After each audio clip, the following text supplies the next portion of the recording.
Chapter 3, Financial Statements. With financial planning, assessing the current situation or where you're at presently is crucial to determining any sort of financial plan. Understanding your current situation isn't just about measuring, but also putting it into perspective and context as it relates to your own past performance and your future goals, as well as relative to the realities in the economic world around you. In this chapter, we'll be learning about the accounting and financial statements as tools for understanding your current situation. Before we get into these statements, let's talk about some key terms in accounting.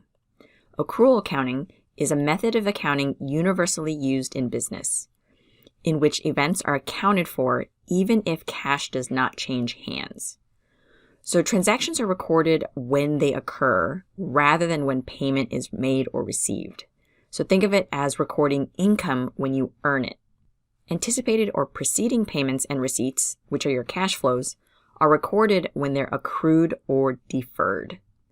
So you'll record an expense when you incur it, not when you actually hand money over to someone.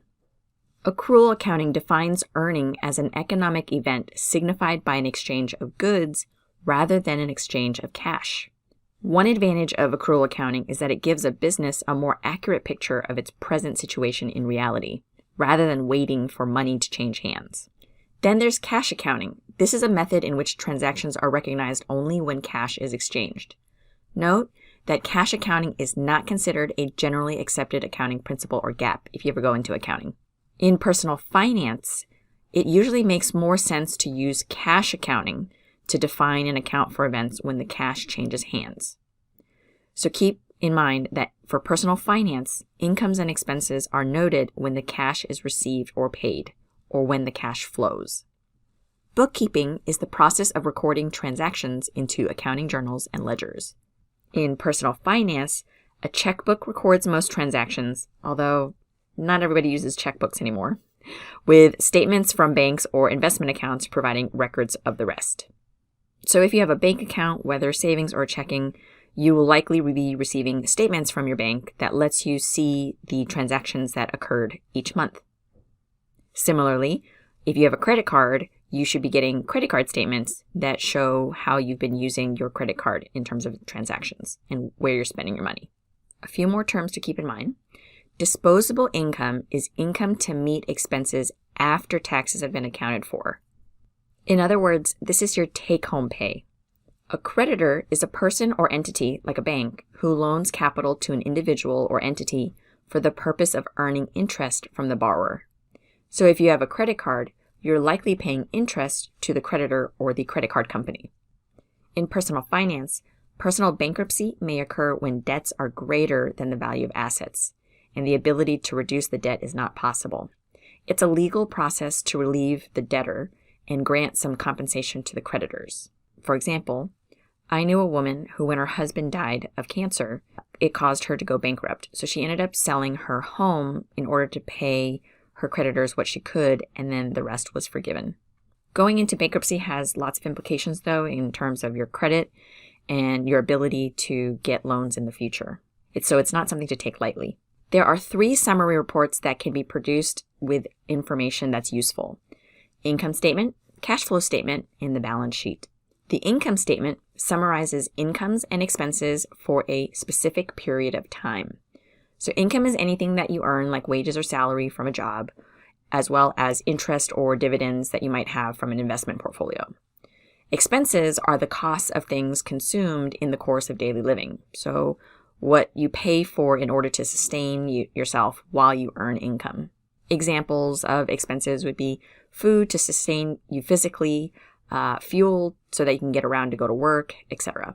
For the income statement, there's an important formula to keep in mind. That's revenue minus expense equals net income or loss. Revenue is what you earn, and expenses is what you incur, with the hope that you'll result in net income. If your income is greater than your expenses, you'll have a surplus, and you can use that to save or spend more. If your income is less than your expenses, then you have a deficit and you need to figure out how to manage it. If your deficit continues, it creates debts or unpaid bills that must eventually be paid.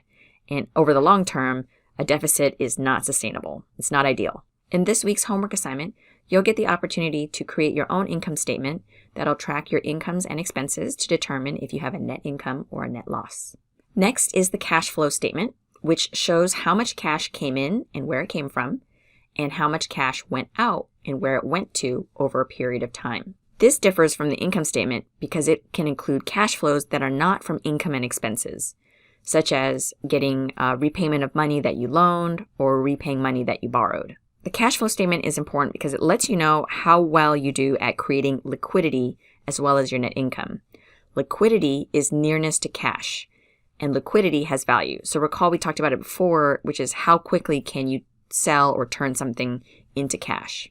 On a cash flow statement, negative and positive numbers let you know the direction of the flow. So a negative number is cash flowing out, and you'll see the number with parentheses around it. And a positive number is cash coming in, and you'll just see the number. There's no parentheses. So you're not going to see a plus or minus. It's parentheses for negative, and number as is a positive. In the cash flow statement, it's helpful to categorize the types of cash flows that you're dealing with. These are operating activities or operating cash flows, investing activities, and financing activities. So operating cash flows are the consequence of earning income or paying for the costs of earning income. Investing comes from buying or selling assets, and if you're making any loan repayments, then you are financing your assets or investments, like a car payment or student loan. Whether in business or in personal finance, a critical piece in assessing the current situation is your balance sheet. This is also known as the statement of financial condition. It's a snapshot in time of what you have and what you owe. It's similar to if I took a picture of you. That's a snapshot in time of what you look like. I don't know what you look like 5 years ago, and I don't know what you'll look like 5 years from now, but that snapshot lets me know how things are going in the moment. The balance sheet formula states that assets equals liabilities plus equity. This is the accounting equation in business and must always be true, because if you've got assets, they either have to be financed somehow, either through debt or equity. Now let's turn that into a personal finance formula though. So I'm going to take this formula and shift things around a little bit. So if I subtract liabilities from both sides, then I'm going to move my liabilities here. So assets minus liabilities equals my equity. And then let's rephrase those terms, right? So liabilities is just another word for debt, and equity, we can replace it with the term net worth. So for us in personal finance, if you take your assets, maybe a house, a car, and you subtract your debts, you can find out your net worth. Now, when we look at our net worth, it can be positive or negative. If your liabilities are less than your assets, meaning you owe less than what you own, when we do a bit of math, we take those assets, our cash in the bank, our properties, and we subtract our liabilities, the money we owe to somebody else, and that's greater than zero, that's our positive net worth. If our liabilities or what we owe to others is greater than our assets, what we own, when we do that bit of math again, the assets that we have minus our liabilities, we're going to end up less than zero or in a negative net worth. By having a balance sheet, we can determine our net worth and then make decisions on how to build our net worth. Each of the financial statements convey a different aspect of the financial picture, like a different angle. And when we put them together, the picture becomes more complete. Using common size statements means that each item's value is listed as a percentage of another. This allows us to compare items showing their relative size and their relative significance. When we look at the income statement, we're comparing each line item against the total income. When we look at the cash flow statement, each item is a percentage of the total positive cash flows. And for the balance sheet, we take each item and we'll compare it by finding what it is as a percent of total assets. So let me show you some examples. In the chapter, we're offered Alice's common size income statement.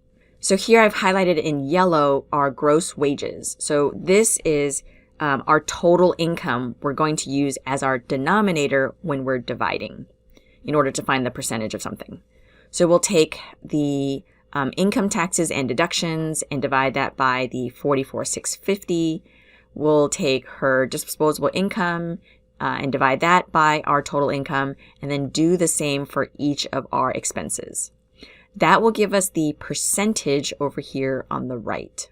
So you can see how big something is relative to the total. What's also helpful is putting it into a pie chart, so then you can see the size of the slices.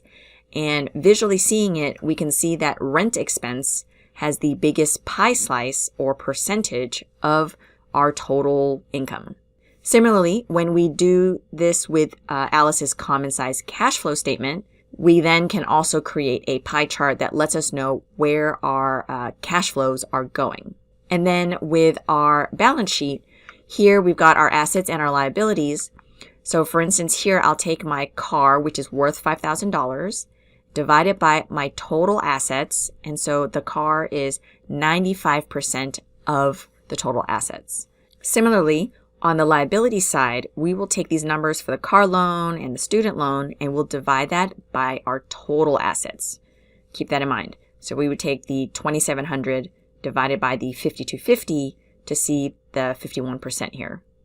And again, here I've got my pie chart that shows how my car and savings assets compare. It's helpful to keep in mind the relationships among the financial statements.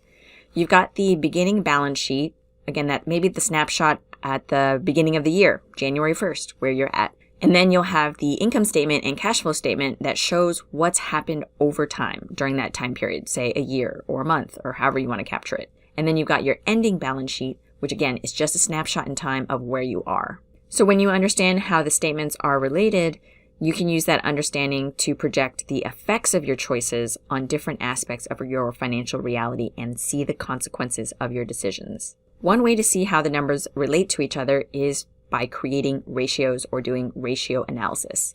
Any ratio shows the relative size of the two items compared. So if you've taken a math class, this is where you see a fraction, and the fraction compares the numerator, the number on top, to the denominator, or the number on the bottom, or how a percentage compares a part to the whole, like in the pie charts we saw earlier. With ratio analysis, we use these to make comparisons across our three statements. And which financial ratio you use depends on the perspective you need or the questions you want answered. And these apply to both business as well as personal finance. In the table here, you see a list of ratios that are commonly used and how they are calculated. Again, you can see they're all done through division because it's like a fraction. And then we have a question that these ratios help you to answer. So for example, the net income margin helps us to understand how much income is used up by our expenses. And the bigger the number is, the better. Note though that because of the way the math or the numbers work out, that number is going to be less than 1 because your net income can't ever exceed your total income. Another good one is your total debt. So how large is debt relative to your net worth? And the smaller the number, the better it is. And the number, when you do calculate the math, should be less than 1.